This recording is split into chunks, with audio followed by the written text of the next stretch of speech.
Good afternoon to all, the distinguished guests, esteemed participants. It is my pleasure to welcome you to the second session of Track 3. As we gather for this session, I would like to express my gratitude to each and every one of you for your participation and engagement in this conference. Before we start the session, it is my honor to introduce our chairperson for the session, Dr. Anita Indu ma'am and Dr. S. Meenakshi ma'am, who will guide us through the presentation and discussion. Dr. Anita Indu ma'am, it is an absolute honor to introduce an exceptional academician, distinguished researcher and dedicated mentor, Dr. M. Anita Indu ma'am, Assistant Professor, Research Council Member, PG Department of Computer Science, SSS State College. With an impressive 16 years of experience in academy, Dr. Anita Indu ma'am had made a significant impact in advancing research and education. Her contribution as an ICAASTM steering committee member, admission convener has significantly impacted institutional growth and academic excellence. In recognition for her dedication and expertise, she was honored with many awards. Dr. Indu ma'am is a renowned researcher with multiple publications in Scopus and UGC Catalyst, and she is an author of 3 books. She also contributes to the academic community as a journal reviewer, mentors PG and MPhil students under the University of Madras. Her research contributes to the advancement of cutting-edge and evolving fields including generative AI, mobile app development, ICT, active learning strategy, object-oriented programming, and IoT. Dr. Anita ma'am's unwavering passion for knowledge, innovation, and mentorship makes her an inspiration to the students, researchers, and fellow academicians. Let us all extend a warm and enthusiastic welcome to Dr. Anita Indu ma'am. I now call upon Ms. Priyanka, Assistant Professor, Department of Computer Science, to introduce Dr. Meenakshi ma'am.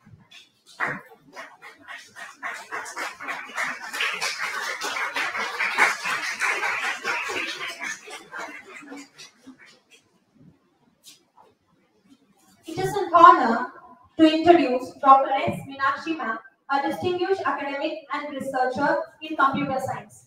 Dr. Meenakshi ma'am has over 2 decades of experience in academia, currently serving as an assistant professor at Dr. MGR Educational and Research Institute, Chennai. She has also led departments at Annai Valley College of Arts and Science and Sri Krishnaswamy College for Women, playing a key role in curriculum development and research mentorship. Her scholarly contributions include numerous publications in national and international journals, with research focusing on image processing, machine learning, and computational optimization. Her work on mathematical morphological techniques, genetic algorithms, has been widely recognized. With her expertise in both teaching and research, Dr. Meenakshi ma'am continues to make significant contributions to the field. We are privileged to have ma'am today and look forward to her insights. Please join me in welcoming Dr. S. Meenakshi ma'am.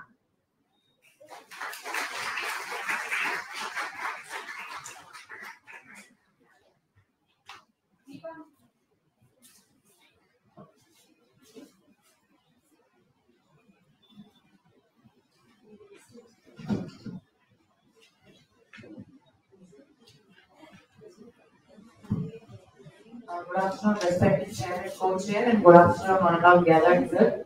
I am Deepa Manikyam, Assistant Professor of the Research Scholar at Tamil Nadu National University, Tishtapalli. I am here to present on the topic Artificial Intelligence and Cybercrimes in the FinTech Industry, a double-edged tool. We can just move. And FinTech industry, as you all knew, that the financial services offered by the banks, or India also has financial inclusion right now, where technology is much adopted within it, and what are all we can just move to the next one. What are all the impacts that we see in the fintech industry through cybercrimes and that are faced by the consumers? After the overview, here the introduction, Recently, this is a legal analysis on the back of cybercrimes and artificial intelligence in the fintech industry. Through SR Mittal Working Group Committee in 2001, RBI has introduced internet banking guidelines within the banking industry, that is on financial services. Nowadays, artificial intelligence and machine learning have been adopted by all financial services or banks nowadays, which has given us the compound annual growth rate of 420 billion nowadays, where they had to started increasing their growth rate in the fintech ecosystem. Nowadays, we also have India has the remarkable initiatives being taken by the government itself through to adopt technology within the fintech industry. Moving to the next, the existing approaches that we have are being given.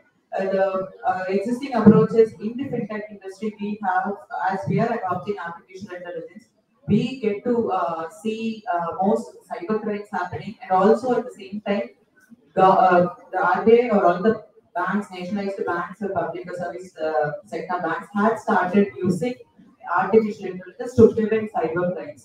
And the black box algorithm, as mentioned, it lacks transparency and in automated decision making.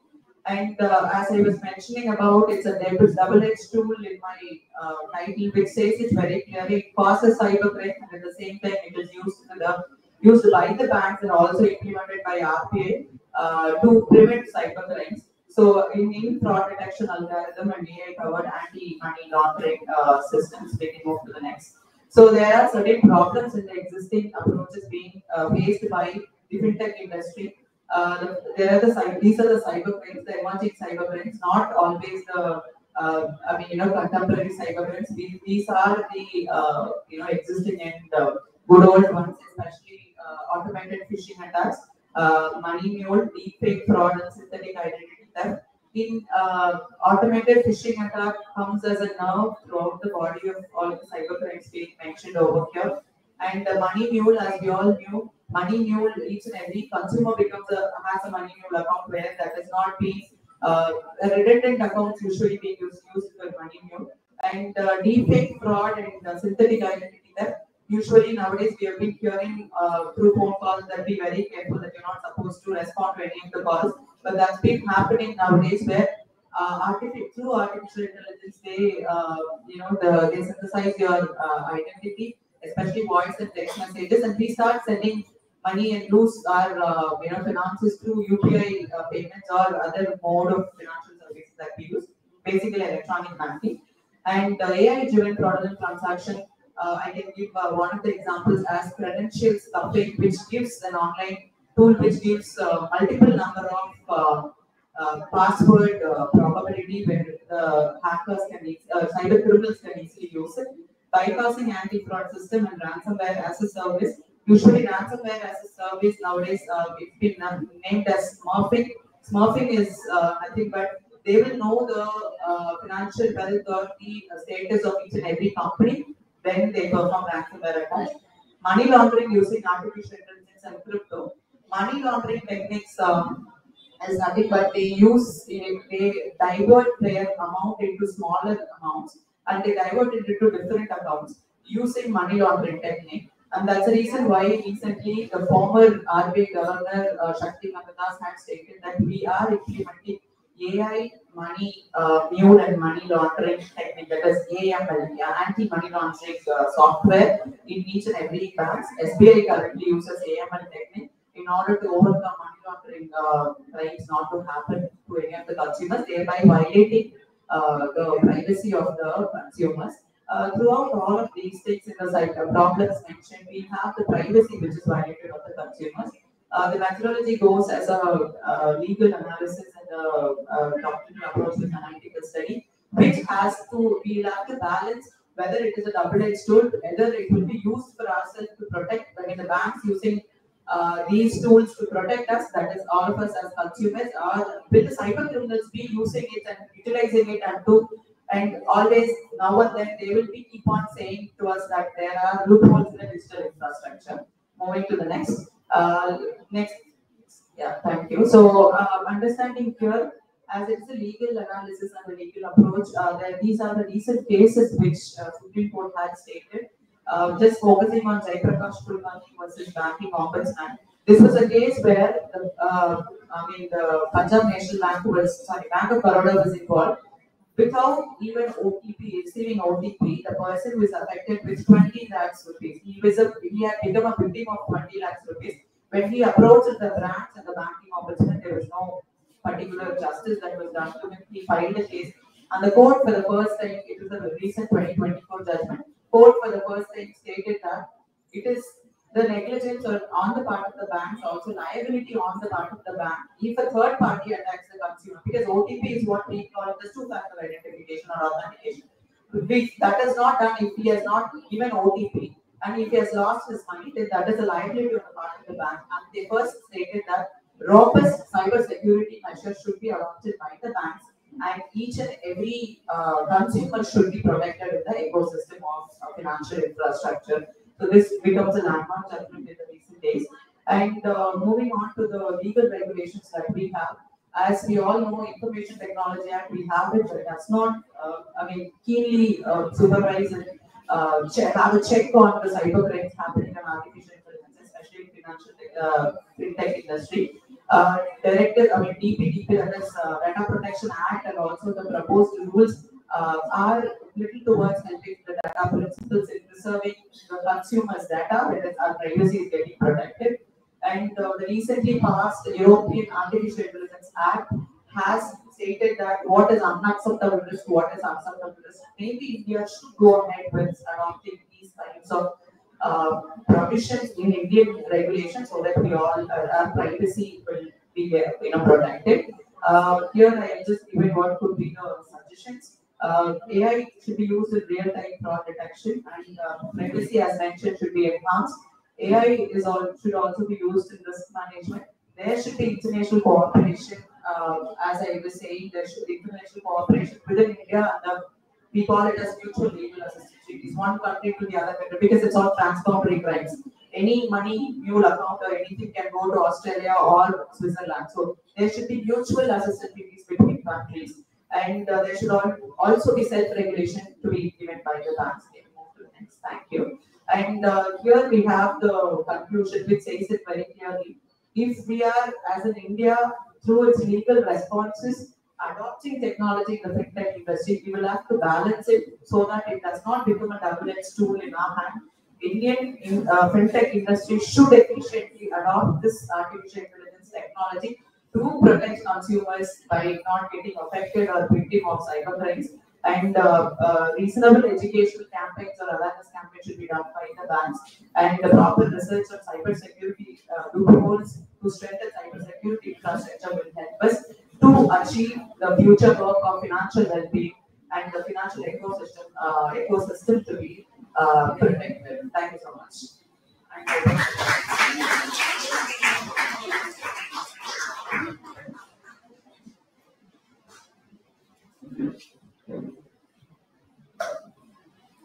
Thank you, Dina. Thank you, ma'am. I have a few doubts. Your title is a double-edged tool. Yes, ma'am. Is there any specific tool you have used for safety? No, ma'am. I have not mentioned as such. Double-edged tool is just a general term I have used. I have not used it technically as a double-edged tool. I just wanted to tell that it also is used by the investigation agency, but it is also used by a cyber criminal as well. So I used it that term.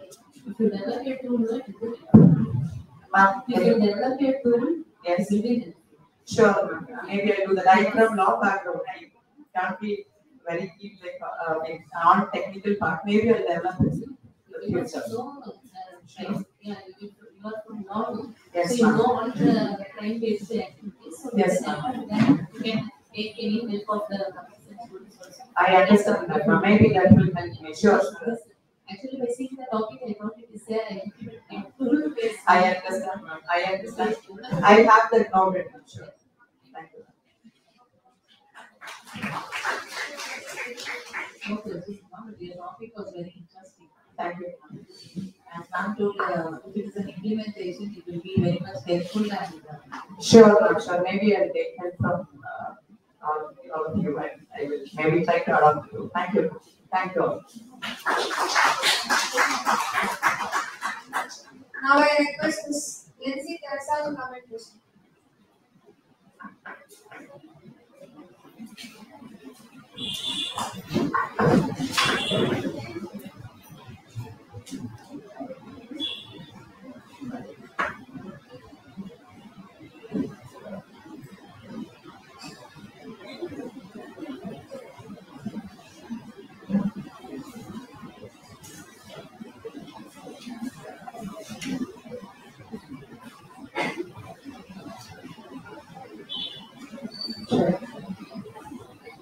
My audience.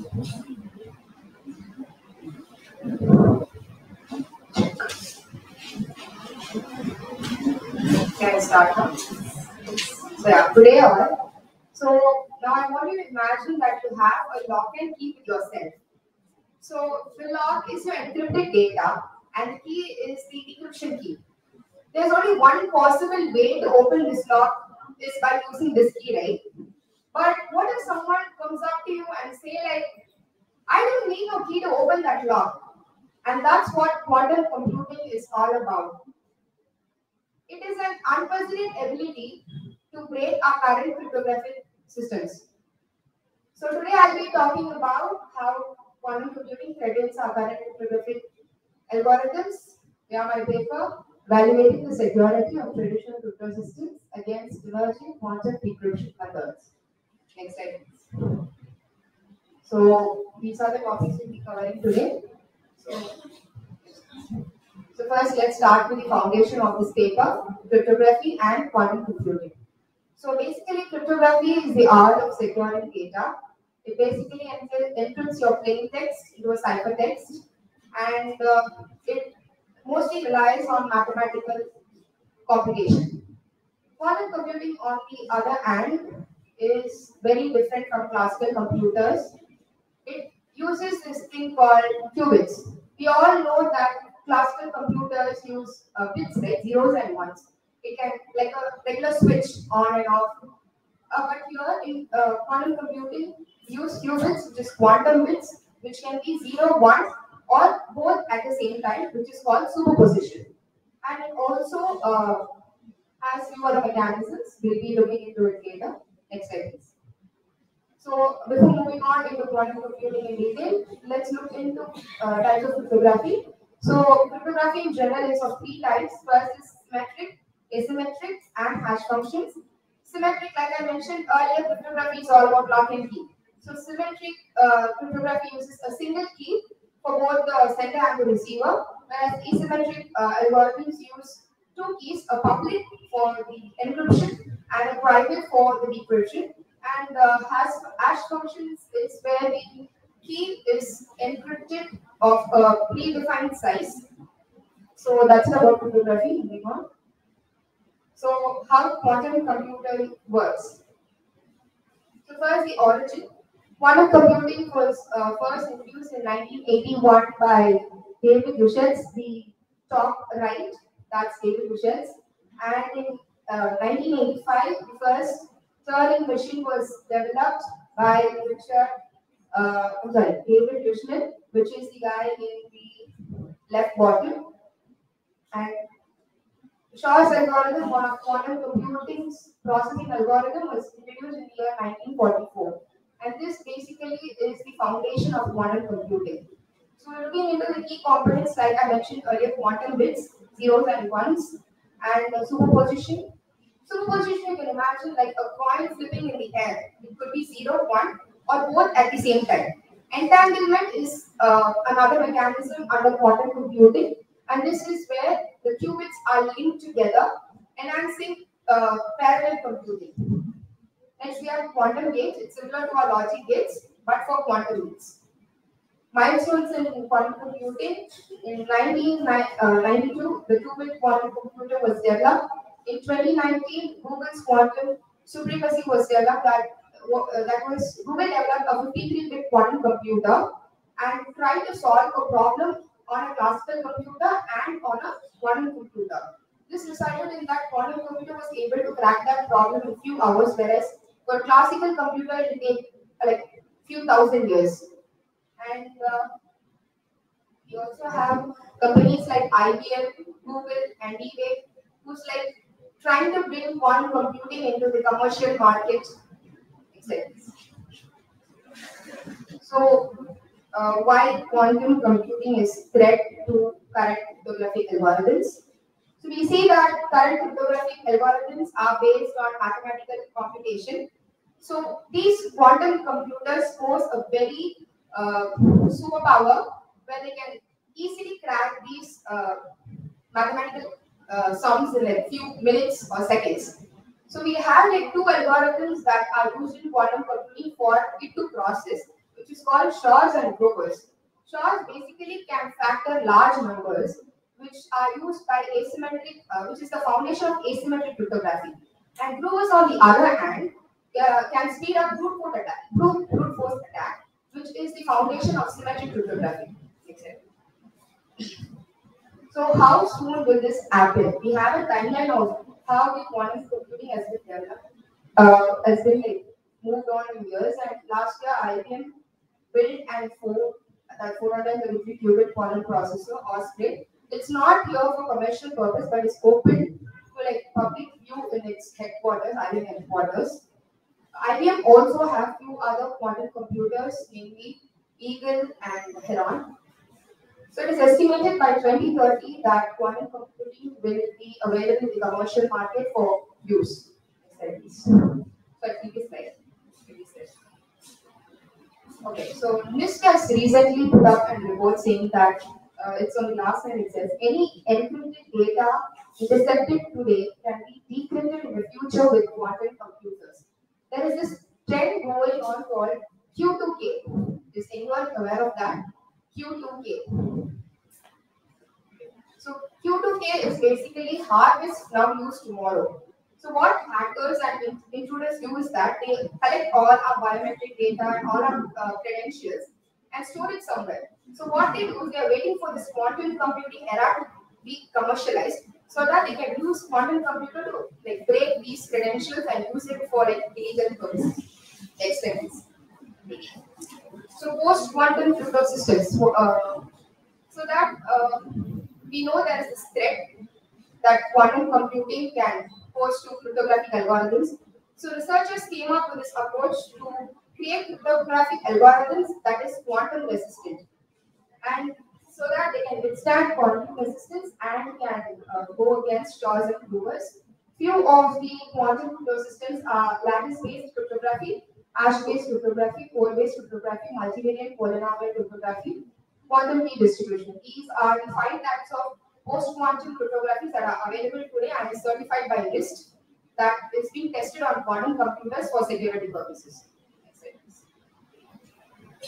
So, how we are going to prepare for this post-quantum era? So now we know that post-quantum computing is going to be there, and we have come up with post-quantum cryptographies as well. So how are we going to transition from our regular day-to-day life to this kind of security practices? The first one is that we have to transition to post-quantum cryptography than just relying on classical cryptography that we are currently using. And also there are a few other approaches, and industries like NIST and tech companies like Google, IBM, and NSA are working every day to come up with new approaches to secure our data when quantum computing is going to be real-time issue. So these are the strengths, weaknesses, and applications where quantum computing crypto systems can be used. So the strength of this PQC is that it's quantum resistant, it's versatile, and it is industry adopted. Weakness is that these PQC goes with like large key sizes, whereas the symmetric and the asymmetric algorithms have like a fixed size keys. So to overcome that challenge, they come up with large key size. But coming up with this idea is a weakness here because it takes up storage and it costs way more than symmetric algorithms like our regular cryptographies. It's complex for integration and it has interoperability issues. So applications of this ecosystems can be applied in government, defense, finance, IoT, and smart devices, and through blockchain. So To withstand all these challenges, I'd like to propose a conceptual framework on like how to withstand this attack. So firstly, when a sender, this framework has like three components: an AI-driven key generation, and a blockchain for decentralized key storage, and an ACO that validates the recipient. So first, when the sender initiates the conversation, the AI-driven model generates a key. So this key is being stored in a blockchain in a decentralized manner, and the message is encrypted using a PQC, postmodern cryptography. And after that, we are going to use a smart contract, which is a technology implemented in blockchain. That's going to verify and like validate who's going to see my message and not. Then it's going to retrieve the key at the recipient side, and it's going to give access to my key and access to my message, and my message will be decrypted at the sender's side. So this is the framework that are proposed. It addresses like, a few of the challenges that comes up with quantum computing. So next slide, please. So yeah, to conclude, as we wrap up, let's reflect on why this transition from regular cryptography to post-quantum cryptography is crucial, because it's no longer a futuristic concern; it is like a pressing necessity. So next slide. And these are the few of the references I consulted. Thank you.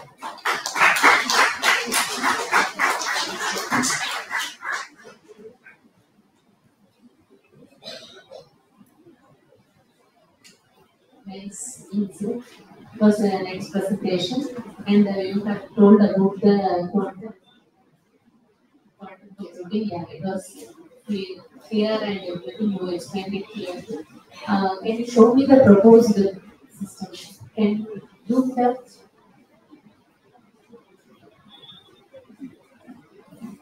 Slide 11.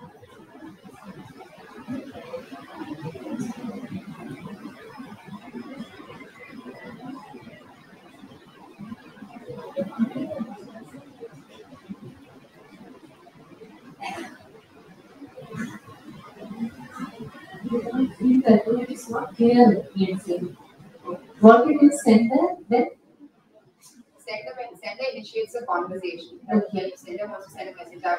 Let's say I want to send hello to you. Yeah. So I'm going to type in my message. So what happens behind scene is that AI-driven model, which is specific for this key generation, will generate me a fixed size key.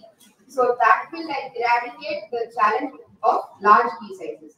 But how do I say that this fixed key is like secure in a quantum computing environment? Is that it is a very simple technique that you've been learning about. It's called bit stuffing.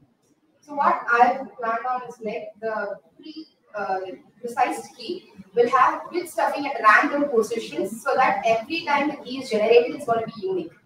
So after that, what will happen is that my message will be generated. My message will be encrypted using the post-quantum algorithms, and this key after the encryption will be stored in a blockchain, decentralized blockchain, so that when it's stored in the recipient's place, there are chances of it getting tampered. So what I'm trying to do is that I'm going to store it in a decentralized blockchain, and with smart contracts, the validation of the recipient will be done, and the insertion and the retrieval of the key will be done from the blockchain. So after that, the ACL validates my recipient. It retrieves the key again from the blockchain. It decrypts my message for the recipient, and after my message has reached the recipient, my key will be deleted. So it will be a dynamic one-time key. The algorithm which you have used is you So have encrypt the message. Again, what I tried is instead of going for one, this framework can incorporate any PQC, that's post quantum algorithm. Nice.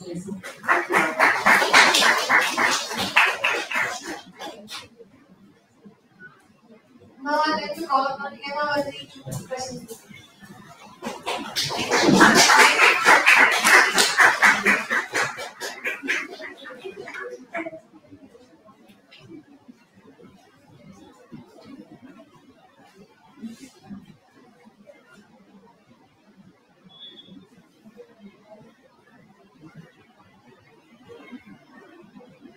A very good afternoon to one and all present here. I'm R. Emagardini, Assistant Professor in the Department of English, SKC College.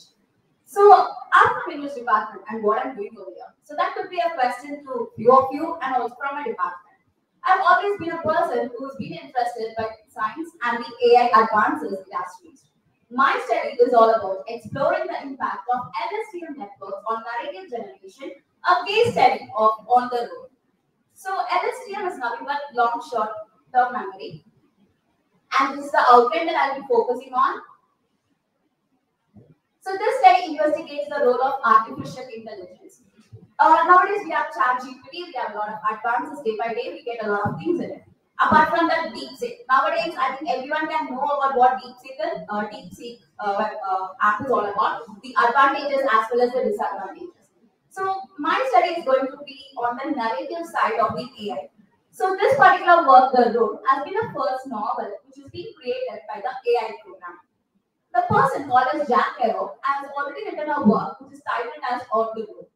By using the LSTM neural network, people have made a novel which is being written by the computer itself. So that is something that I have been going to examine, where we also tend to see the pros and the cons that these particular aspect tends to have. Because nowadays we know that we all are talking about the advancements which the current generation of Web 4.4 or everything tends to know about. And we also have a question or a doubt whether a teacher can be replaced by these sort of things. But I think by the end of this, we will get an answer for it. Next slide, please. AI in narrative composition. Artificial intelligence has made a lot of significant advances, not only in particular domain, but in various domains too. And it has not left literature. With the rise of Industry 4.0, literature has undergone a remarkable transformation. We always talk about the spontaneous overflow of emotion, which a person tends to sit nearby a lake and write it. But now your AI can do it. And that's what the study is going to be all about. So the problems that is existing in approaches are these three. So the first one is LSTM network. So as I told you earlier, LSTM network is nothing but neural network that can learn and predict the sequential data. It is used in applications such as speech recognition, language translation, and handwriting recognition. So this particular domain is something where you can also write a poem. For example, if you can give a ChatGPT an 8-line poem, it can give you a very prompt poem within 5 seconds. And if a person tends to sit and write it, they might need 30 minutes to write 8 lines, a haiku poem. So that's the difference of it. Though there is a time management, but is there emotion over there? Does it have a reader engagement? So that is one of the problems that we can focus over here, where the AI, when it tends to come and faces with the literature, it too has a lot of consequences and problems. So that is what my particular study tends to focus upon. I'm aiming to uncover the implication of storytelling and audience engagement that can be actually done by a human and not by AI. Next slide. So the proposed methodology is that I'm focusing on the qualitative methodology, so which is the quality of the work that has been presented. So LSTM network implementation, it able to retain long-term dependencies within sequence, where it also tries to retain the stylistic evaluation. For example, if you give a work which is like theme based on nature, you get a work which is based upon nature. And also you can just mention, I need these names to be the protagonist, the antagonist, and so on and so on. The narrative generation, such as the work The Road, as an unconventional narrative contains sensory description and surreal imagery. Like you can also state towards it that I need a backdrop where it occurs in Australia. So of course it tends to get the locations and everything, and the narrative tends to be in a way that these sort of minute information will also be added into it. Evaluation and implications. The limitation of LSTM guided narrative generation will be accessed particularly in terms of thematic cohesion and logical transition. So when we are going to do something that is a narrative work in our AI, you need to give a proper theme towards it, and also the sequence of how the events are going to be happening. But it does face a lot of not error. The problem tends to lie with the reader and writer communication, the reader and writer engagement. That is what literature has always been about. And AI tends to give you in a one sort of a subtle note where you don't get that emotional emotional depth or analysis that they both can have, which we have seen in a lot of ethic works. So as I told you earlier, though AI gives you a sentences in a very perfect sort of tense, but you do have sentence coherence, stylistic emulation, and semantic challenges. So you as a person, when you are writing down a certain sort of lines of what you want, you have to be first clear of what you mean. And that's when the AI can give you. But when you are a person who is writing off all these things, you don't need to, put in a lot of stating points like I want to write about this. It just goes with the flow, and that's what AI lacks. Next slide. So yeah, long-term memory, the AI produce, as I told you earlier, you don't have the surreal imagery. So what you tend to expect, 100%, we can't assure you to get it. Maybe it could be 99.5%, but the 100% of the plot, you can't. And that's why people tried this particular AI-inspired work, The Road. So they kept a novel on the road, which was written by Jack Kerouac, and they gave the PDF copy towards it to the AI-generated machine. So once when they tried to ask the AI, when they typed down that it has to have the same plot and all those sort of things, The Road was published. But when two set of people were asked to read the particular work, the person who read Jack Kerouac's work were able to relate it with it because they add this emotional depth and they add the engagement with it. But when it tends to be an AI version, it was so blunt that you add all the characterization, you add the theme, you add the cohesion, the style. But there were certain mistakes in terms of sentence or meaning, or also in terms of the story. So that is where AI misses its point with the human writer. So as a result and discussion, AI's ability to achieve sentence level coherence and emulate stylistic elements suggesting a capacity to learn and apply grammatical structures and stylistic patterns from the training data.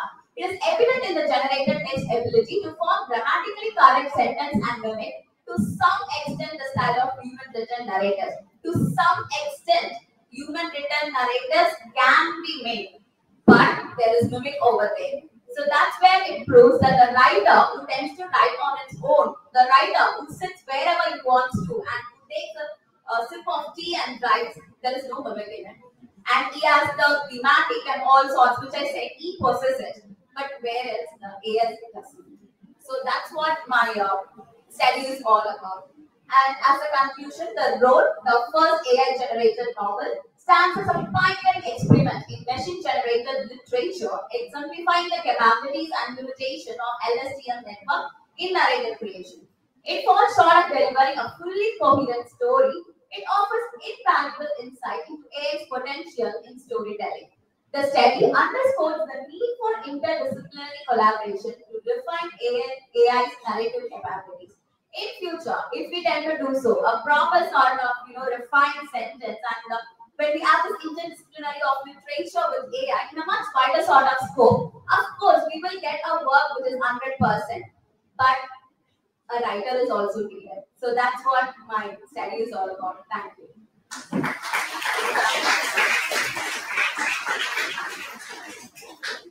Great work, Thank you. Nice. You have coordinated English with AI. Nice. But it's true. As you told, it is very true. And for that only, for advance of that, they are coming to the prompt engineering. Have you heard of prompt engineering? Yeah, while doing this, I just heard about it. Yeah. So, what are the things you don't know? And for that, the prompt engineering is all about. Yeah. But as you told, human can never be beyond the AI. It's true. Thank you. Great work. Thank you.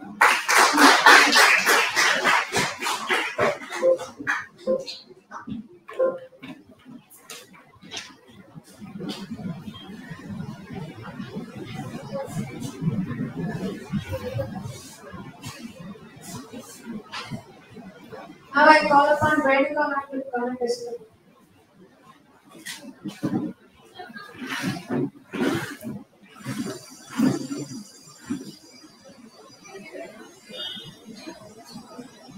Good afternoon to everyone. I'm Renuka, Assistant Professor, and currently pursuing my part-time PhD under the guidance of Dr. Srimati M. Being passionate about how technology is transforming the workplace, I became curious to know the impact of artificial intelligence on human resource management. Since HR plays a crucial role in managing employees, I wanted to understand how AI could transform traditional HR practices and make them more efficient and enhance the employee experience. So, inspired by these things, I have come to this topic: revolutionizing HR, harnessing AI and automation to transform workforce management and employee experience. Next. So here are my objectives. To identify key challenges in adopting AI-driven HR solutions, to examine the relationship between AI-driven HR automation and workforce productivity, to evaluate the impact of AI-powered employee engagement tools on job satisfaction, to propose strategies for improving AI implementation in HR for better workforce management. Now, existing research says how AI reduces administrative workload, enabling the HR professionals to focus on strategic initiatives. Shall I start from the beginning? So, few studies say that while AI benefits top performing firms, it benefits top performing firms, while smaller firms struggle with adapting to AI technologies. So some of the existing approaches are already existing approaches. We have applicant tracking systems, which is used to scrutinize applications while you apply for interviews, and chatbots, AI-driven performance tracking, automation of payroll. Almost every organization uses these types of automation tools, and AI-based personalized training programs. So, despite of these things, there is a significant gap remaining in AI adoption, particularly in integrating AI with human training performance. So my problems I have faced, I have found out from my study these problems to be the major thing, and lack of technical expertise to be the major challenge, followed by data privacy concern, high implementation cost, lack of trust in AI decisions, employee resistance, integration issues, and other things. So these, from my study, I found out these to be the major challenges in adopting to AI with HR. So my methodology is I have used both primary and secondary data.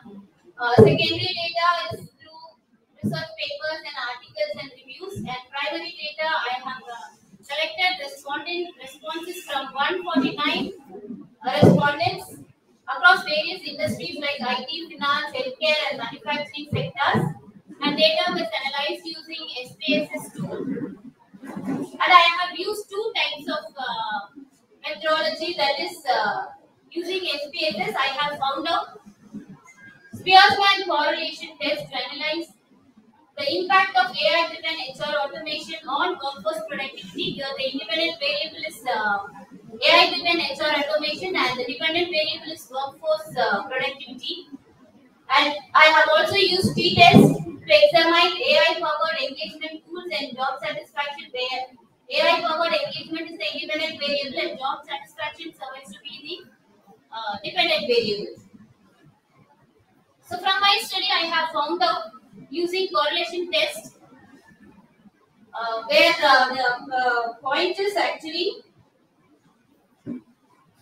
p-value is around 0.549, which is greater than 0.05, significant value, which says that AI-driven tools have no impact on workforce productivity. AI-driven tools have no impact on workforce productivity. When you see the chart graph, the green bar shows that employees are interested in adopting only those tools for onboard and training and performance management, and the red thing shows that they are not interested to go for those recruitment and hiring, employee management, and payroll section. So that my result shows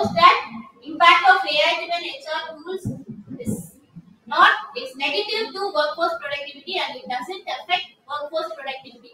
Though the organizations use HR tools, that does not affect workforce productivity is my result on correlation test.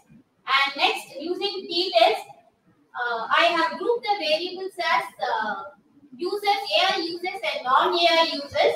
Here you can find that even this AI tools is not affecting job satisfaction, where non-AI users are slightly more satisfied with HR tools, AI-driven HR tools. So from this study, I have noticed that AI-driven tools does not affect either the workforce productivity or the job satisfaction using these two tools. So conclusion, AI and automation have significantly improved HR efficiency, recruitment and workforce analytics, but their impact on employee productivity and engagement remains limited. Lack of technical expertise, data security concerns and employee resistance continue to be barriers to AI adoption in HR. AI tools require greater transparency, employee training and ethical AI decision making to enhance trust and to receive positive feedback. So future work is, I have done my research only to selected industries and future work can be done in educational sector where a different dynamic HR process will be followed. So to conclude, I would say AI could be, as Hemavardhani ma'am said, AI could be a supplement but not a replacement for humans. Embracing this idea will definitely lead to a positive feedback and outcome. Thank you. Thank you, Rekha ma'am. Come back to that slide. I don't know what is the tool you have used? SPSS I have used SPSS. correlation and sample test. Yeah, the value which you have shown, no? Yes, sorry. Just come back to the seventh slide. Seventh one. Yeah, ma'am. Please. Correlation. Yes. My p-value is actually 0.549, which is greater than 0.05, the significance level. So that shows that it has a negative impact on workforce productivity. But the employee engagement in the chart, in the employee engagement at the payroll and benefit process. Yes, the employees are not willing to accept those things. My respondents say that maybe my data was 50% of my respondents are employees.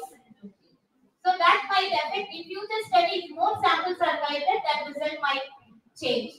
So when we collect from HR people or higher roles, people working in higher roles, if data has been equally distributed, then the data might change.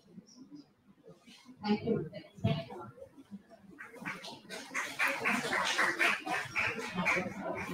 Next, I request Ms. Namrata Sharma Yen to present her paper.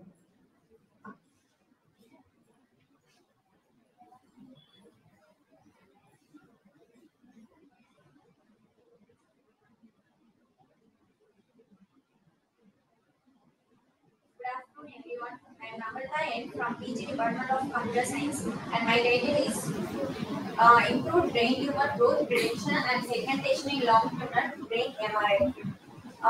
So I begin with my introduction. The human brain is made up of millions of cells, and one of the essential parts is human brain. The brain tumor we can divide as two grades: low grade and high grade. Low grade means small malignant, non-cancerous. High grade means cancerous, malignant. So high grade is referred as malignant. It spreads quickly to over boundaries. It results to instant death. Next is existing approach. So already in the existing approach, we can find many tumor detection with different algorithm and different functions. So in that we can find less accuracy and high complexity. So next slide will be describe what are all the problems in existing approach. Primary brain tumors occurs due to DNA mistakes. It means healthy cells will be died. Advantages in our model. Our model have high accuracy, but in the existing there is less accuracy. Complexity is high. I employ different methods for training and testing. In the existing, they are using the same algorithms. So, proposed methodology. My proposed system utilizes dense layer with CNN algorithm with deep learning framework to train the data set.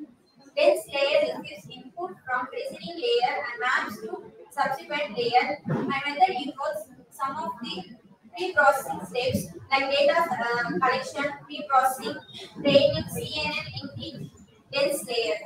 Test in dense layer, there involves some steps: testing, segmentation, classification, prediction of brain tumor. Next is result and description. In my research aims to design an efficient brain tumor classification with high accuracy. Mainly CNN is used for image classification. Then the final layer is trained and extracted, for example, raw values, null values from CNN by using CNN algorithm. I use gradient descent loss function. Is used for high accuracy, and my accuracy achieved is 97.5%.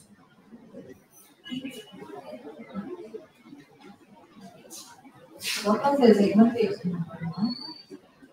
With the help of MRI scans. In brains, we have many cells. In that, we have two layers, grade 1, grade 2. In that, we have segment. This is the grade low grade. This is the high grade.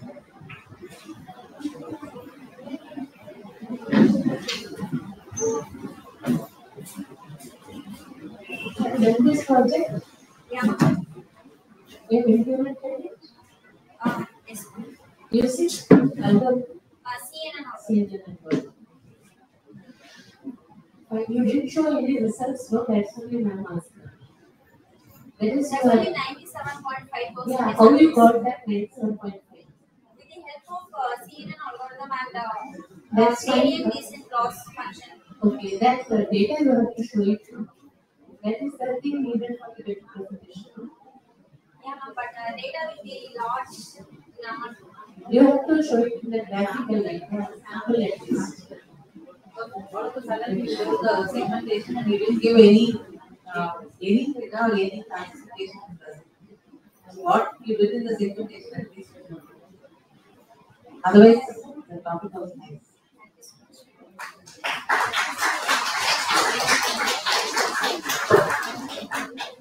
Next, I request Ms. Shavitya Yes to present her paper.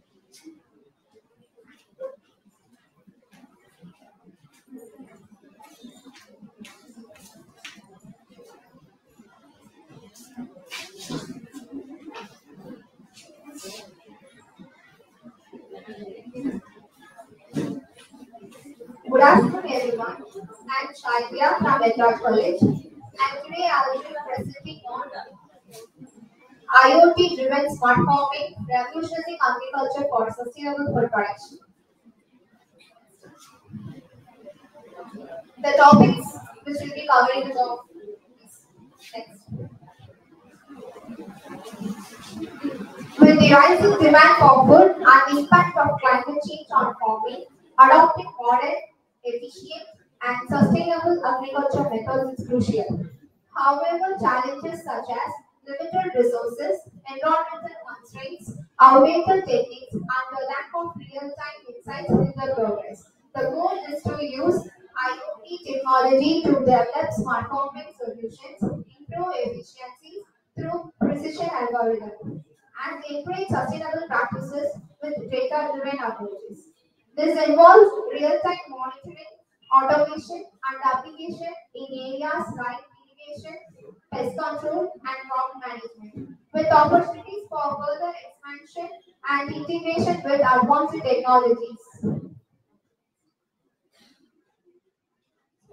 This is the related works. First, the author Deva Sainath et al.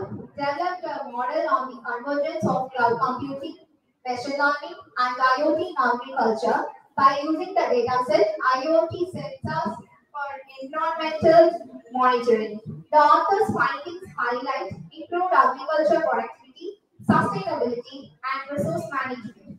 However, there are some limitations, including challenges in rural development, food scarcity, and the need for innovation.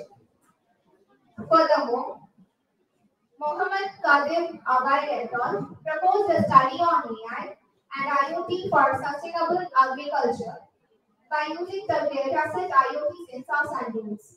The findings indicate enhanced monitoring, soil health assessment, and irrigation optimization. However, the study faces limitations such as limited adoption and infrastructure constraints. Next, before. Thirdly, Farhan Faisal et al. Worked on affordable IoT-based smart agriculture using the dataset ESP32 camera and IoT sensors. The author found that the system improves irrigation, optimizes resource utilization, and enables remote monitoring challenges. This is affordable for affordabilities and practical implementation and for small-scale farmers and cost factor. This is making it feasible for small farmers in Tamil Nadu. Fourth one, Yampi Najmal Maula et al. Explored IoT and WSN in smart agriculture using the wireless sensor networks such as Zigbee, Wi-Fi, Sigfox, and LoRaWAN. Their study revealed that real-time monitoring of soil, irrigation, and crop health is possible. However, limitations such as energy efficiency, scalability, and data privacy issues were noted. So these are the relevant for Tamil Nadu's rural areas where internet connectivity can be a biggest challenge. So Abhishek Srivatsa et al. Developed a study on IoT for traditional to smart agriculture transforming using the dataset, IoT sensors, and wireless networks. The findings demonstrate real-time soil and environmental monitoring along with automated irrigation. The study's limitations include hardware durability, data security concerns, and scalability challenges. Six, Rajesh Parikar et al. Presented IoT and smart sensors in sustainable agriculture using the dataset AI-enabled sensors and tools. The research findings highlight precision farming for optimized resource use. However, the limitations include high cost, infrastructure issues, and data management complexities. 7. Shraddha Pawar focused IoT revolutionizing agriculture using the dataset IoT sensors. The findings suggest improvement in precision farming, auto irrigation, and real-time data analysis. However, challenges such as setup costs, connectivity issues, and data security remain. This is useful for the Tamil Nadu faces water scarcity. So IoT-driven precision irrigation is highly relevant. Next. The author Basha Sanji et al. Developed a study on IoT in Indian agriculture using IoT sensors.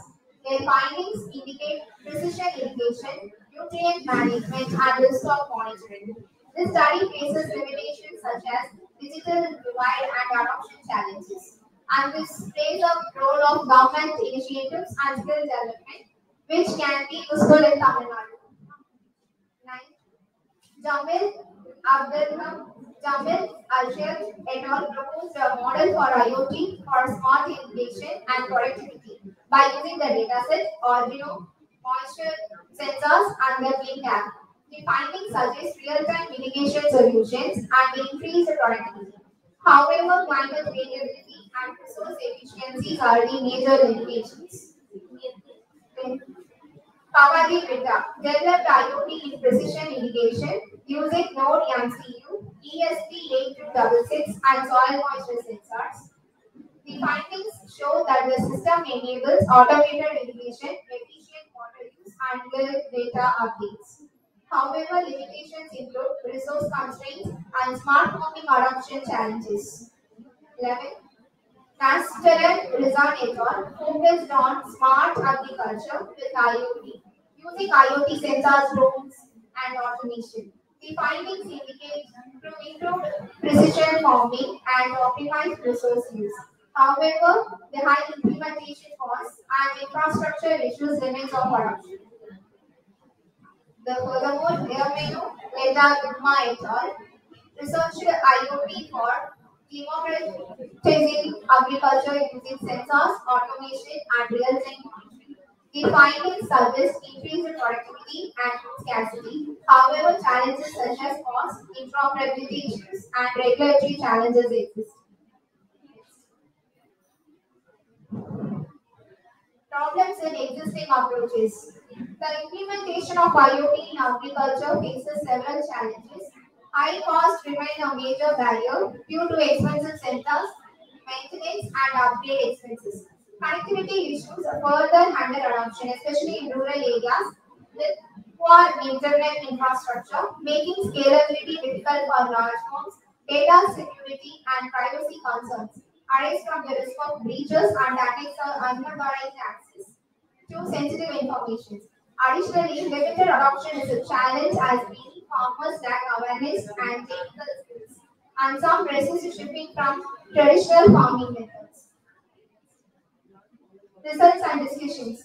The implementation of IoT in agriculture has led to significant improvements in productivity and efficiency by optimizing resource use, such as water and fertilizers, while minimizing waste and environmental impact. Decision making has also been enhanced with real-time management. Additionally, sustainability has improved with efficient water and energy usage, along with reliance on chemicals through precision farming techniques. Some key challenges have been addressed, including better connectivity through edge computing and the development of cost-effective, scalable IoT solutions for spread by productions. Conclusions. IoT-based smart farming is transforming agriculture by enabling more efficient and sustainable food production. The future of this field is driven by the integration of AI, ML, with entrance, automation, and decision-making technologies such as drones, robotics are being increasingly used to streamline farming operations, while blockchains ensures transparency and security in supply chains. However, challenges remain, including the need to lower implementation costs for broader adoption, improve rural connectivity and data security, to establish strong policy supports through collaboration with stakeholders. These are the references.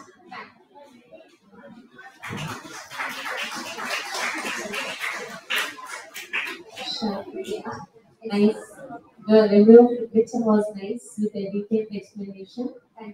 You have given the problems also, but have you willing to propose the system? No, ma'am.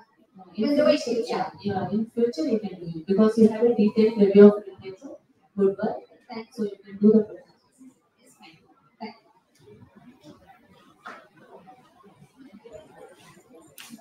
you. Next, I request Ms. Harini KS to present her paper.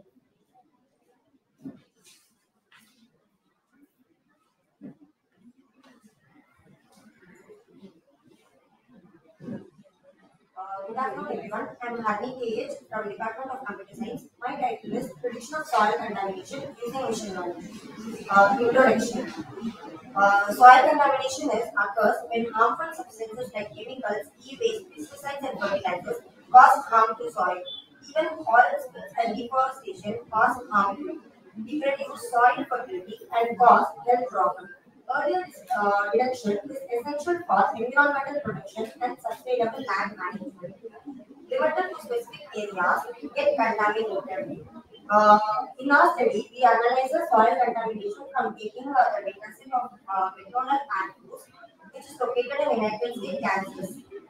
Using machine learning models, often can analyze faster and efficient contaminated and non-contaminated samples. Existing approaches. How do we traditionally test soil for contamination? Traditional methods like chemical analysis are lab tested. Soil collected and tested in lab that it is slow and it is too expensive. Sometimes they use PCA, principal component analysis, that shows values should be same until further classified. Hierarchical clustering. By using hierarchical clustering, some studies use to classify soil contamination patterns.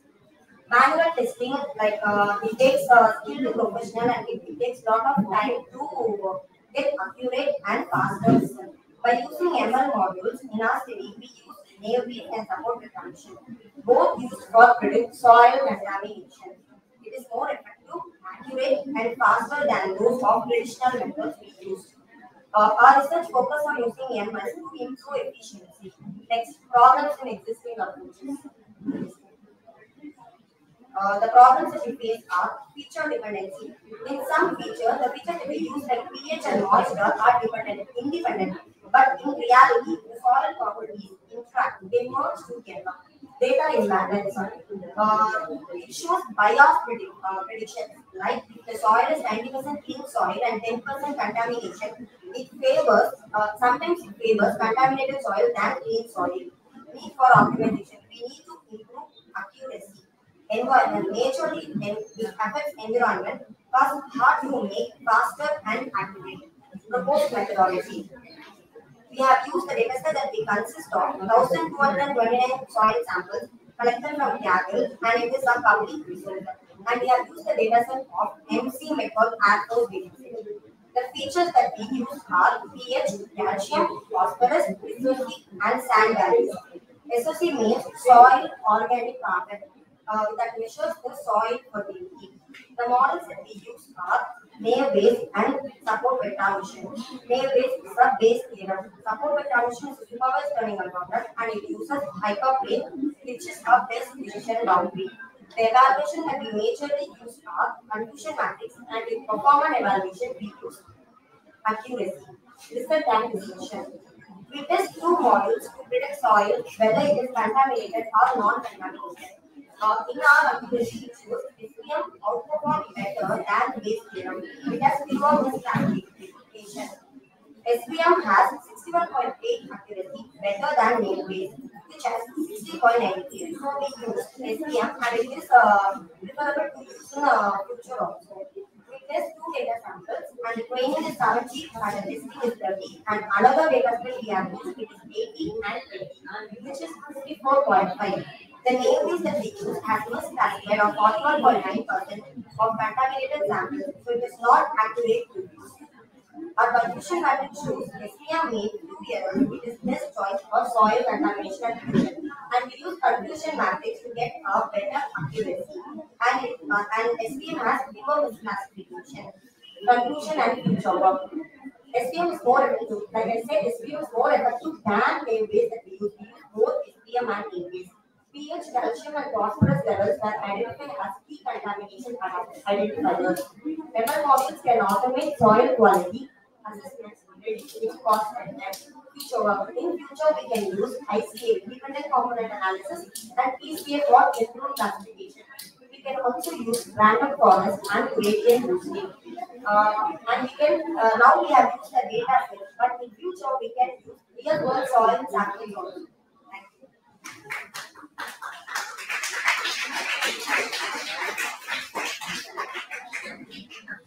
Very nice one.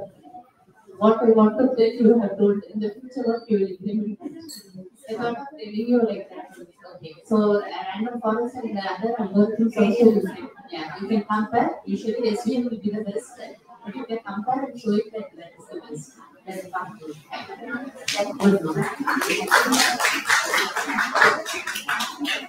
Next, I request Ms. Harini Gill to present her bill.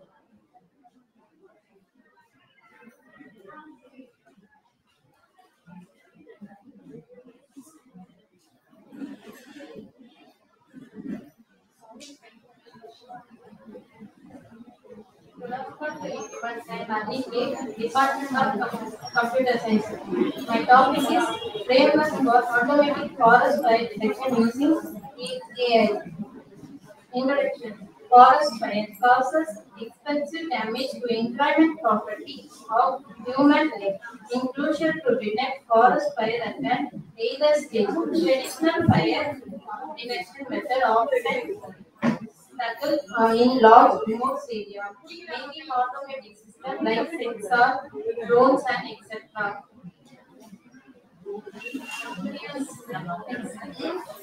Existing approach. RGP and YCP RGB and YCPCR color space. RGB is represent combining different instances of three primary colors. YCPRC color space. Y represent brightness, CB and CR represent the color components. Algorithms testing on two image set, one with actual fire and one with fire-like region. High detection rate of lowest false alarm rate is suitable for real-time forest fire detection. Problem in existing approach, less accuracy.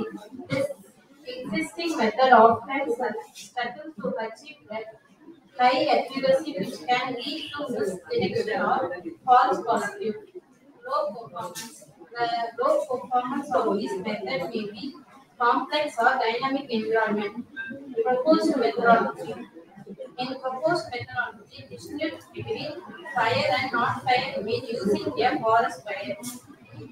The key steps are data sets collections, image processing, future extraction, and application of classification model to generate the results. Results and discussion. Algorithm we use two algorithms, logistics and inspection V3 algorithm model. In inspection V3 algorithm, accuracy 7.8%. In image data set, logistic model will predicts the fire and non-fire images in data sets. Conclusion.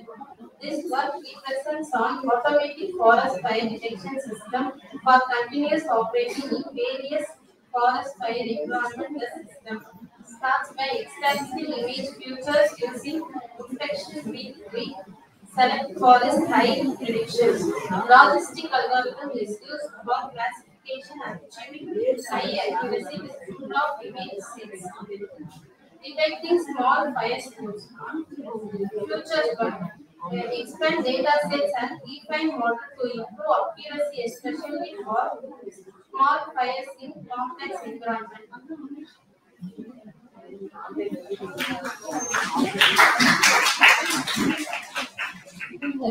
Nice.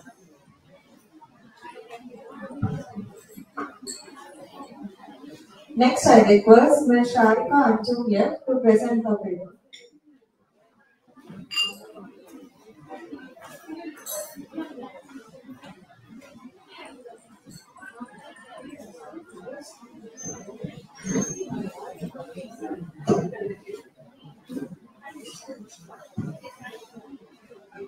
So good afternoon everyone, respected dignitaries, esteemed faculties and my fellow researchers.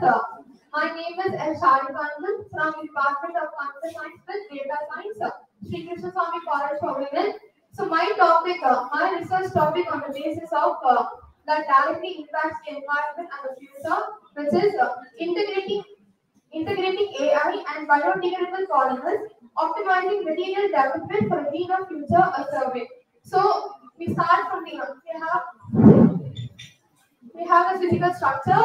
From this, we have the research paper onwards. Next slide. So introduction, plastic. Plastic is one of the humanity's most versatile innovations, and this plastic has been widely mainly used in every industries, factories, healthcare, medical applications, technology, and construction. And each year, over millions and millions of plastics have been upgraded and they have been increased in the survey as for the users and their applications. But at the same time, this plastic from the convenience, it came with a crisis because over millions of plastics have been not degradable. It is not efficient for the recycling management. And plastics, over million tons of plastic waste enter oceans and harm all the marine and soil systems in the ocean. So for this alternate solution, we have bringing in the biodegradable polymers. These biodegradable polymers are nothing but the alternate solution for the conventional plastics. And this next slide. This biodegradable polymers are nothing but what is meant by biodegradable. It is nothing the component that degrade in the natural environment naturally. And polymers. Polymers are nothing but large molecules of functional unit which are linked together by covalent bond. This biodegradable polymers plays a vital role for the elimination of conventional plastic. In this biodegradable polymers, I have taken three types, which is bio-based. Second one will be the fossil-based, and the third one will be the hybrid biodegradable polymers.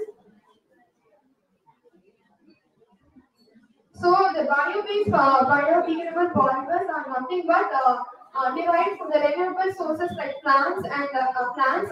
So these bio-based biodegradable polymers have three types, which is polylactic. Polylactic is derived from the natural resources like sugarcane and cornstarch, and they are widely used in packaging, 3D printing, and other medical applications. And then we have the polyhydroxy alkylase. These are derived from the microbial fermentation, which is completely degradable in the solid and the marine solution. And next we have the star-based plastics. As from the name, we can know that it is made from the plant starch, cornstarch, and sugarcane. And it is done to enhance the improvement of the biodegradability, like durability, flexibility, and the reliability of it. And then we have the fossil based. Fossil based are created from the non-renewable fossil fuels like petroleum and natural gases. And in this fossil base, we have three types of polybutylene butadiene PBS. This polybutylene butadiene is very good in thermal properties and mostly used in the agriculture for consumer products and packaging. And then next we have polybutylene adipate 4-terephthalate PB18. This is mostly used in the medical implants, tongue delivery, sutures, and tissue engineering. Next we have PCL, polycarbonactone. It is very much useful because it naturally degrades in the environment conditions. And next we have hybrid biodegradable polymers. This hybrid is nothing but a combination of both the bio-based and the fossil-based. In this, we have some combinations of bio-based, which is PLA and PB80. It combines the strength of PLA and PB80 for the flexibility and widely used in biodegradable films and compostable packaging. Films is nothing but something natural, renewable cover used to shelter the soil in the agriculture. And then we have the starch polyester blends. It improves the cost effectiveness, which is very much lacking in the biodegradable polymers. Next, we have the problem sentencing. Right now, we saw the limited work and types of biodegradable. From this, what are the problems which are have been in the biodegradable polymers? The first problem will be the high production cost. Since it's coming from the natural resources, it is obviously higher cost than the conventional plastic, which limits the large-scale production to use in the manufacturing industries and all the other applications. Next, we have incomplete biodegradation. As it says, it requires specific environment conditions. Like some polymers may need high soil, some polymers need only degrade in the soil and marine conditions. So these are the lackings. And next we have the material performance trade-off. As compared to the conventional plastic, these may lack in the durability, flexibility, and reliability. Next we have the environmental persistence and microplastics. This, as same as the conventional plastic, it also breaks down as microplastics because it doesn't meet the certain future conditions for degrading capabilities. Next, we have the food security concerns. Since it's coming from a naturally environment degradable components, when having a use in food packaging, it also meets some ethical, economic, and concerns. And then we have greenwashing and misleading claims in the existing approaches, which is some market product labeled biodegradable as same as conventional, so there is no use mislead the community. So these are the existing approaches in the biodegradable polymers. Next slide. Next, we have the proposed methodology. In this, we can see how to overcome the existing approaches, existing drawbacks in the biodegradable polymers. In this proposed methodology, the first one is the selection of biodegradable materials.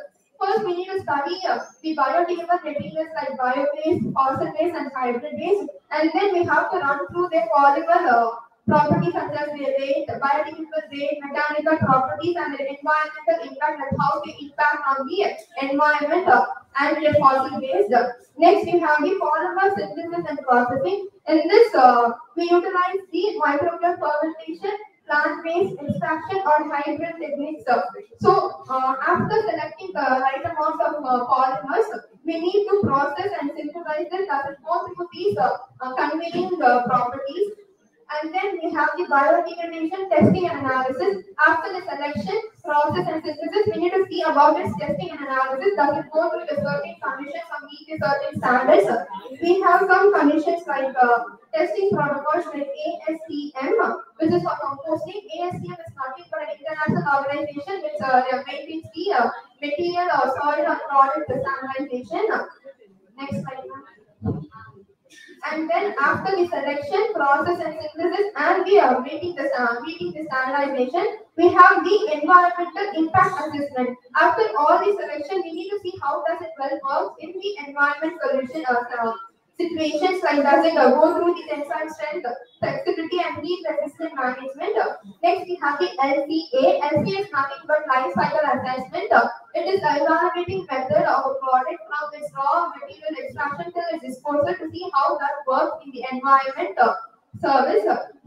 And then we have the AI-driven optimization. In this survey, we have integrated AI. AI offers a transformative solution to design, discover, and manufacture biodegradable polymers. And we also have used ML, machine learning.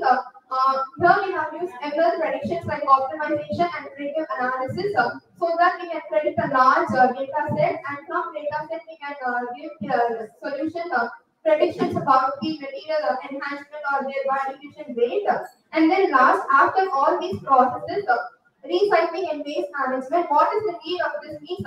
The role of taking the biodegradable polymers into this is the main for the recycling management. Does it recycle properly than the conventional plastics? We need to develop the biodegradable recycling strategies more than the conventional plastics, and then we have to do the circular economic approach. As much as people are using conventional plastic, we need to educate them about the biodegradable plastic too, so that they make them use, and the conventional plastic also reduce in the adoption. Next slide. So after all the existing problems and the proposed methodology, we see about the results. Result is from this what we are concluding, what we are having the last analysis, which is biodegradability in different conditions. As I say, some biodegradable products, polymers may degrade in soil, some in marine, or some in other composting facilities. So we need to have a requirement specific conditions for that. Next, we have the breakthrough in medical application. Many biodegradable polymers like PCL and PHAs are mainly utilized in medical applications for suitors, wound healing, and drug delivery. And then improvement in cost effectiveness. Since it's coming from the natural products rather than the conventional plastic, we need to reduce the cost in this so that we can make use of this more than the conventional plastic. Next, we have the industrial adoption in growing. As we know, many industries are still using the conventional plastic in healthcare, revolutionizing medical applications in many more construction technologies. We need to bring this biodegradable polymers into packaging, agriculture, biomedical, and electronics. As we see, many companies, many applications are integrating this biodegradable polymers to replace the conventional plastics. Next, we have the reduction in carbon footprint. As I said, in this we are using the LCA assessment method, which takes the biodegradation rate from its raw material extraction till its disposal. So through this LCA, we can finally scrutinize the result and analysis. And then last, enhance material properties, mechanical properties through AI. Here, AI plays a main role or a key role in biodegradable polymers, as they offer transformative solutions to make the polymers more flexible due by its AI technology. So these are the results for biodegradable polymers. So So the conclusion and future work. From the conclusion, we say that polymer advancement. So we need to be advanced. We need to be more advanced in the bio-based, fossil-based, and the hybrid application. We need to bring more formalization, laboratory expected formulations to build more biodegradable products. Then the AI optimization, we need to use more AI technology, like we need to have a large set of database to train the AI model so that we can get a very proper or accurate sense of the rate so that we can avoid the trial and error methods. And then sustainable future offering eco-friendly industrial solution. As we slowly start to adopt these biodegradable polymers, the rates of the conventional plastics may go down, which will be a very great impact on the environment. And then the innovation need, we need more future work on this biodegradable polymers so that we can adapt to it more easily and have long. And then the policy support, we need to have the requirement like the standardization and policy materials approved by the governments. And then the future work. Future work is improved biodegradability in natural environments. As I said, we need the biodegradable polymers more improved so that it can break down in any natural environments without any specific conditions. Then the cost reduction and scalability. This plays a main role in the biodegradable polymers since biodegradable polymers are expensive in some large scale production, so we need to reduce that so we can adopt this in more applications like industries, factories, healthcare, packaging, and technology. And then the recycling and waste management solution. Although adapting all this, the main is the recycling. So we need to see that the biodegradable polymers that we are adopting is recycling, meeting the conditions of the recycling waste management or not. And lastly, AI-driven polymer design. So integrating AI is the way in the biodegradable polymers, which will tell a transmitted solution, so we can avoid the trial and error methods.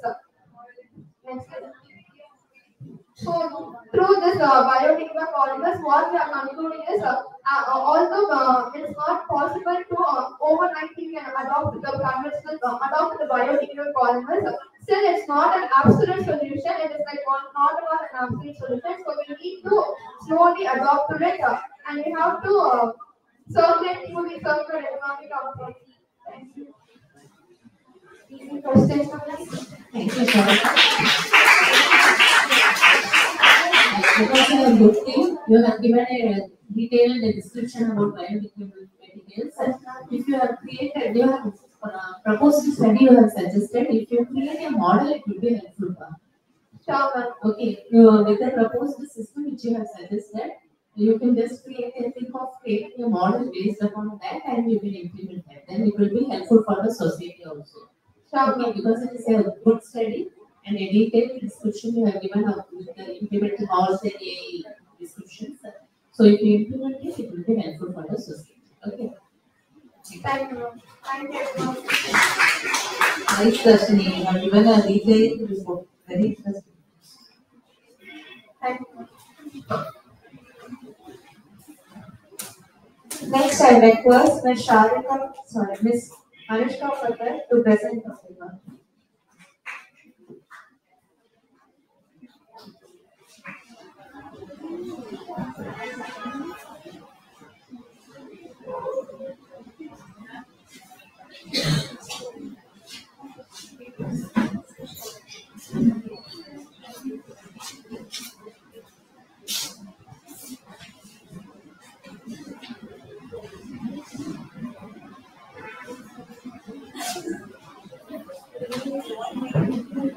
Good evening, everyone. My name is Anushka Patel and I'm from Data Science.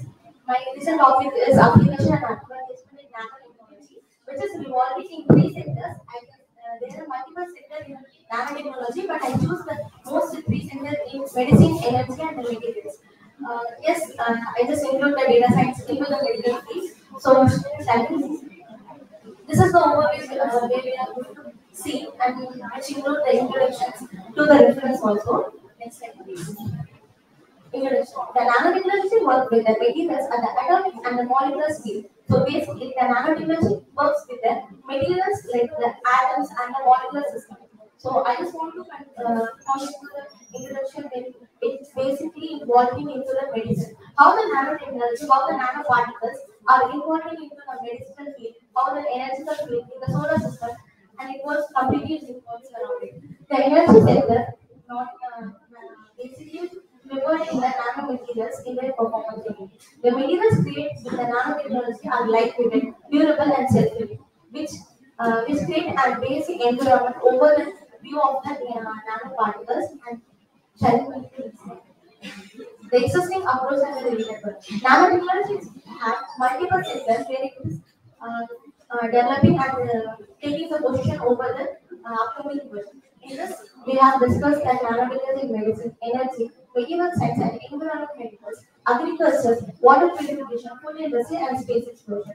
Yes, we have multiple sources where we are using the nanotechnology with our knowledge or directly or because indirectly also. Next slide. The problem exists in approach. The toxicities in the nanotechnology, the high protection and manufacturing cost. Over the nanotechnology have high improvement in the medical field, but it is really costly. It is not affordable to each and every person in nowadays. But yeah, maybe in future it can be more or less development and it can be affordable. Long term healthcare.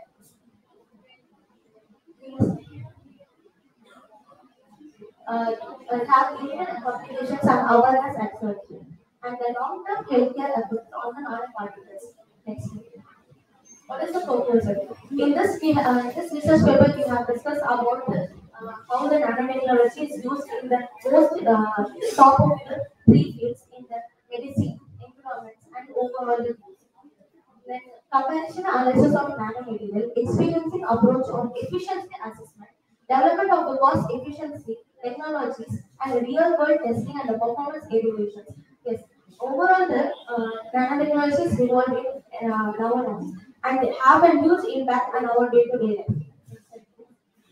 As a result, I have concluded that the advantages in nanomedicines and targeted drug deliveries, efficiency improvement in renewable energy system, enhancement of durability and stretch nanomaterials, challenges in large-scale improvement, real-world application in industries, and social and ethical impact of nanotechnology. As a conclusion, I have created that overall we have using the nanotechnology in nowadays, but it have a huge impact over the medical field. The role of nanotechnology in smart cities is different. The future trends in personality medicine using nanotechnology have been improving overall the period of the time. The development of multiple frictional nanomaterials. And these are the reference ones.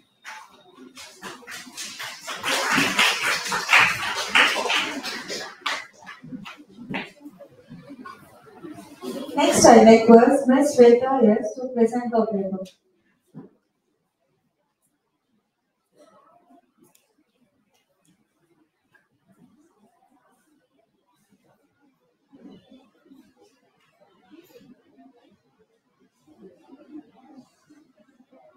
To all. I am Shweta yes.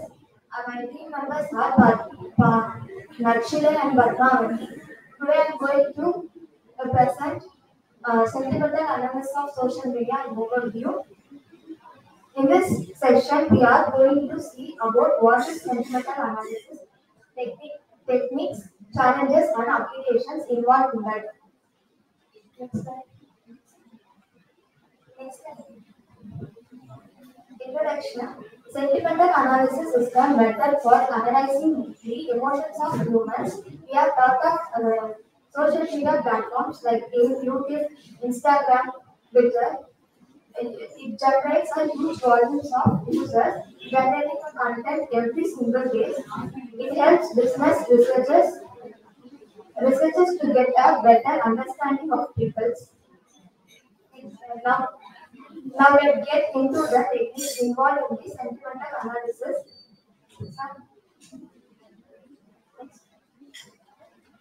In this technique involves those analysis, sentimental analysis.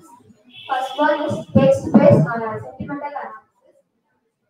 It's called NLP. NLP means Neutral Language Processing and Lexical-based analysis. NLP is used to convert Next into meaningful data, lexical-based analysis used to dictionary like sentiment network to analyze.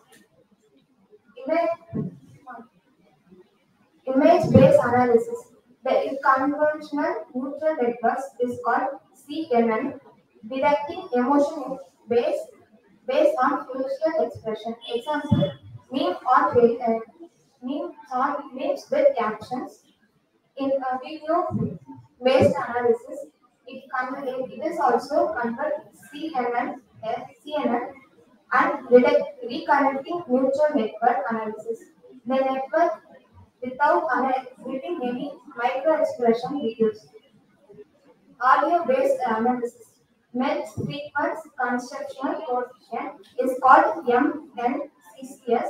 Deep learning mode like RNN is used to extract sound and analyzing the audio. Here is the applications. Brand monitoring and customer feedback, political analysis and political public opinion, mining, fake news direction, healthcare and mental health monitoring, cybercrime and online harassment data, influence marketing optional, entertainment industrial analysis, customer service automation. Here is the challenges, sarcasm, ionic reduction, multicolor sentimental analysis, noise and many information, emotion industries and measurements, cross-platform analysis, fake reviews and opinion scam, hashtag and mention based on sentimentals. Conclusions.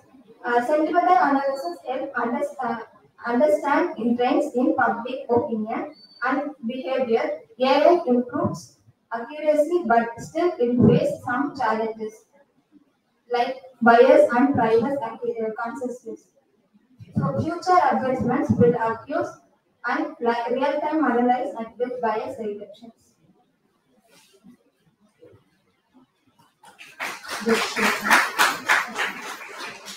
Two things. Have you made this study? Have you done this study? No? Who has done this study? You are a team, no? Yes, ma'am. Who has done this? Okay. So before coming, good. We appreciate you that you came to the stage and you presented it. But before that, study all the topics thoroughly and come. Okay. NLP is wrong. Explanation it was given. Full form it was wrong. Okay. So better study that and come. Okay. Good. Next time try it. Okay. Good one.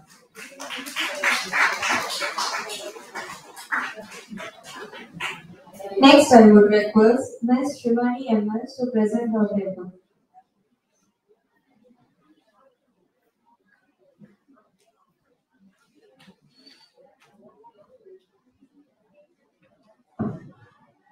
Good evening, everyone. I'm Shivani. My team members are Rasmita and Hasri. Today, I'm presenting on types of machine learning and their impacts on society. Machine learning is one of the most powerful technologies today, transforming industries or daily lives. That explore the different types of ML and how they influence on society. Machine learning introduction. Machine learning is the data for artificial intelligence. Artificial intelligence enables computers to learn data and make decisions without being explicitly programmed. Explicitly programmed means writing a code that style what you want to do with that code. It also identifies hidden patterns, data-driven predictions, and decision making. Types of machine learning: supervised, unsupervised, and reinforcement learning. Supervised learning, model training. In model, the data is trained by unlabeled data.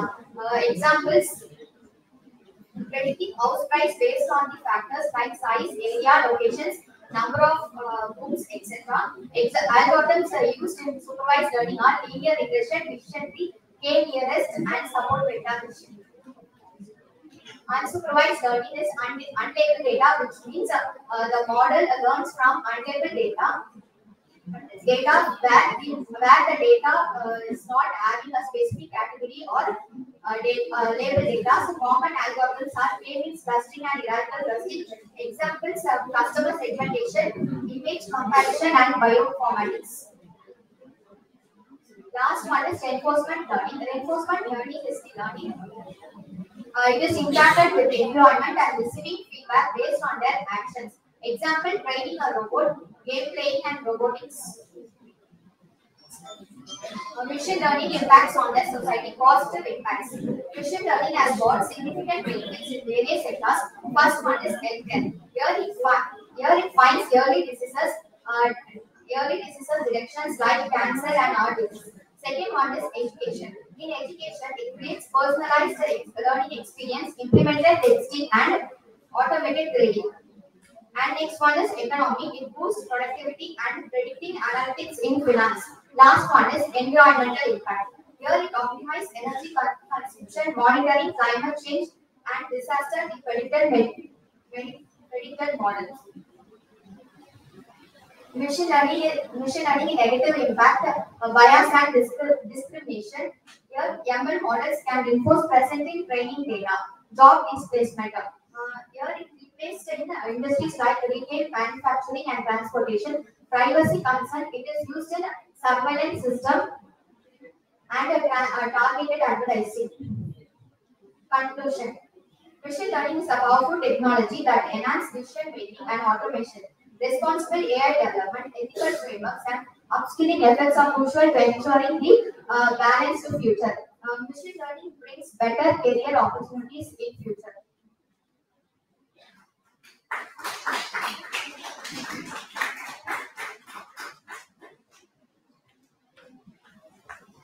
Next, I would request Ms. Gopika B to present her paper.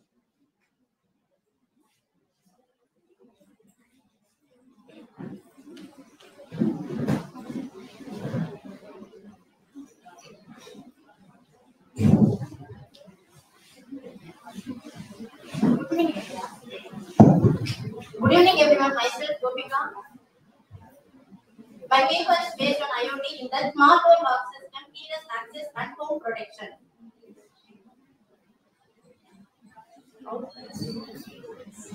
These are the outlines. Introduction. Traditional locks are no longer more secure option. Losing keys, forgetting them, and even the risk display makes them less reliable. Smart home locks solve these problems by using digital authentication. Models like PINs, biometrics, RTF, Bluetooth, and mobile apps to improve these ideas for home, office, and industries. Related work. IoT-based smart locks, remote control via Wi-Fi or mobile app, with features like access lock and voice control. Biometric locks use fingerprint and face recognition of stronger security and traditional keys. RFID and NFC-based locks. Contactless entry using smartphones or access cards, commonly used in office and hostels. Keypad and password locks include one-time password and multi-factor authentication and added security. AI-powered smart locks dedicate unauthorized access and allow security-based usage patterns. Problems in existing approaches. Biometric errors. Biometric systems like fingerprint scanner and facial recognition to find correctly identify the person. Battery life. Battery life refers to duration of IoT device can operate a single battery. Compatibility issues refers to challenges that issues when different an IoT device, various manufacturing connect functional systems. User privacy concerns. In IoT include data branches, unauthorized access, and increased communication. Reliability. Reliability of an IoT device or a system to constantly perform functions under the standard condition for a specific period of time. Methodology. Arduino Uno is a central controller in an IoT-based small load keyless protection system. The process includes RFID, key ports, and biometric sensors. Verify access the control a relay model to unlock the load. A buzzer and LED provides alerts. By a Wi-Fi model enable remote monitoring and controlling Bureau IoT platform. This enhanced security, automation, and convenience in smart access system. Methodology, how it works on our system. Is based on Arduino Uno, which acts as centralizer. It processes inputs from RTF, keyboards, biometric sensors, buzzers, and LED alerts from secure notification, Wi-Fi models of remote access Vivo IoT platform. Research, enhancement security, multiple authentication methods, remote access and monitoring, wide application, power dependency, cyber security conflicting, higher initial cost, future advancement. Conclusion. Smart locks offer better security, convenience, and flexibility compared to traditional locks. Although challenges like cyber security, risk and power. In digital locks include AI-based authentication for advanced security, cloud integration for remote access and management, and blockchain technology for tamper-proof access control, improved purpose, efficiency, and cybersecurity measures, while future enhancement reliability. This innovation will make digital locks smarter, more security, and sample integration to modern security systems.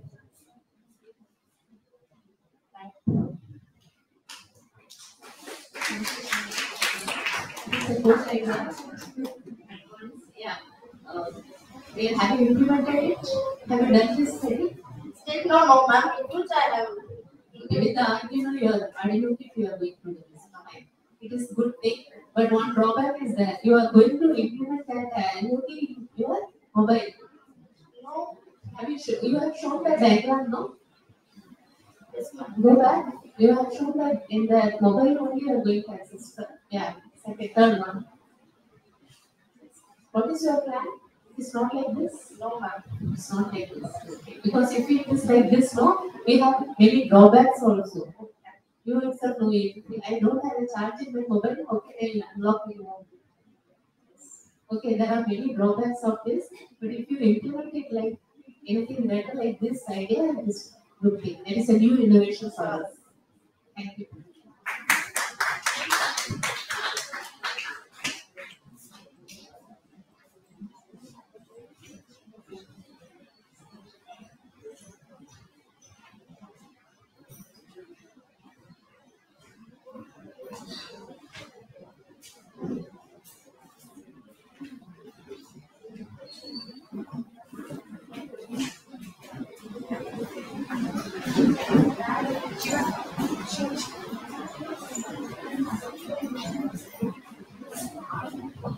May I call upon Dr. Ram Nirmanan to felicitate our session chairperson, Dr. N. Anita Rendugar and Dr. S. Meenakshi.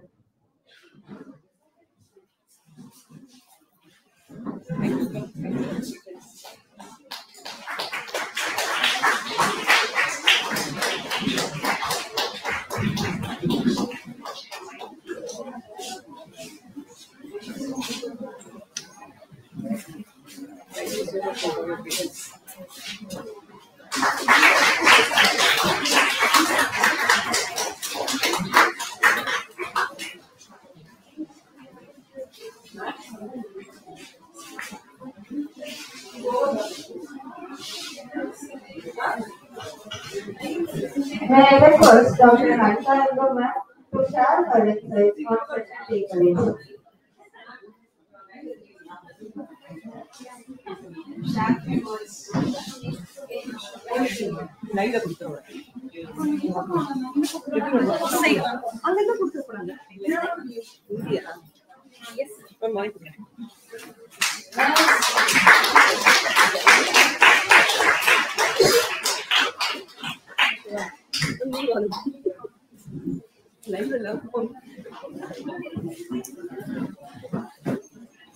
Yeah, competition.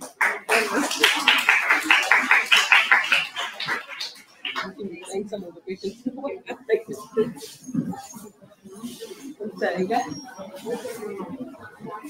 May I request Dr. Anita Rendugar to share her insights on session takeaways.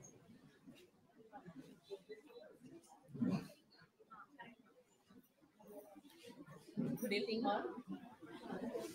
It's my pleasure to be here as a session chair for this track 3. It's a good thing, the good inauguration by Mr. Samik College, and a good initiative. It's their first conference, and it was really great. I was surprised to see the arrangement in this auditorium. It was really nice. The way it should be a professional conference, it was there. And nice presentation by all the staff members as well as the students. The papers were really good, and the implementation process were also nice. Hope it should be a greater thing in the future. In the next conference, it is much better than this. And I was surprised to see the total number of participations. It was really great. As the conveners, they told that 250 papers they have received. It was really great. A great initiative by the college and staff members. It is a teamwork, and this work was really appreciated. Thank you.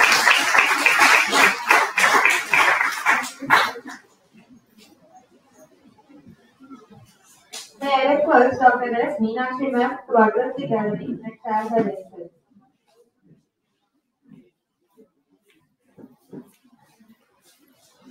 Good evening to all. First, I would like to thank the management, principal ma'am, and the HODs for being invited me for this session. And this conference is really a good initiative. And as ma'am told, it is a good response of 250 papers. Really, it is a good response actually. And regarding the presentation, it was all very fine, and your depth in the presentation was very nice. You have a detailed presentation in all the papers you got. Hope you continue this for the research and implement it. And regarding the conference, managing all dedicated staff members, excellent teamwork, good organized, very organized.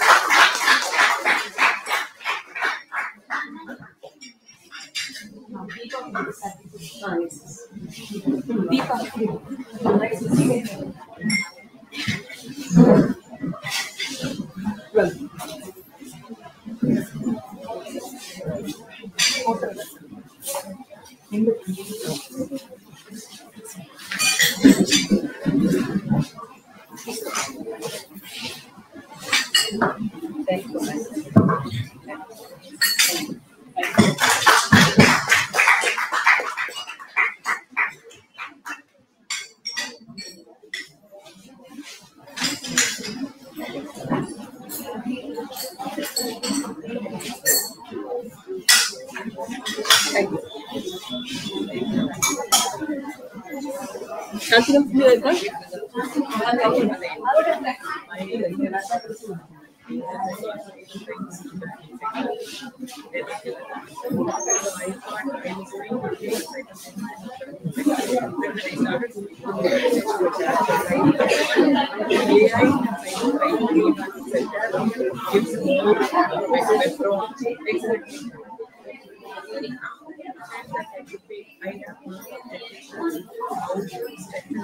It's time to promote the vote of thanks.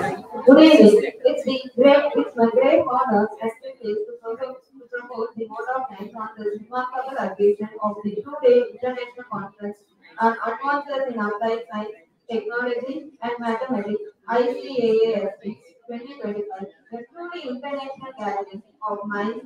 It's time to express our sincere gratitude to everyone who made this event such a resounding success. First and foremost, I extend my deepest gratitude to our chairpersons, Dr. M. Anita Indu ma'am and Dr. S. Meenakshi ma'am for taking time out of their busy schedules to grace this event with their presence and insightful words. Your contribution and support have truly enriched our discussions today. My heartfelt thanks to our keynote speakers and panelists who have shared their expertise, groundbreaking research, and valuable perspectives. Your knowledge and insights have ignited thought-provoking discussions and have added immense value to this conference. I also express my sincere appreciation to our organizing committee and volunteers for their tireless effort in ensuring the smooth execution of this event. Your contributions have helped us create a platform for knowledge sharing and global collaboration. To our esteemed delegates and participants who actively engaged and enthusiasm have made this conference a vibrant, and meaningful experience. Your presence and contribution is what truly makes this event impactful. We also want to thank the organization, Sri Krishnaswamy College for Women, for this excellent service and for providing us with such a wonderful space for our conference. As we conclude this wonderful session, let us carry forward the knowledge, collaboration, and friendship we have formed here. May this conference be a stepping stone to great research, innovation, and global cooperation. Thank you once, thank you once again, and we look forward to meeting you in the future edition of this conference.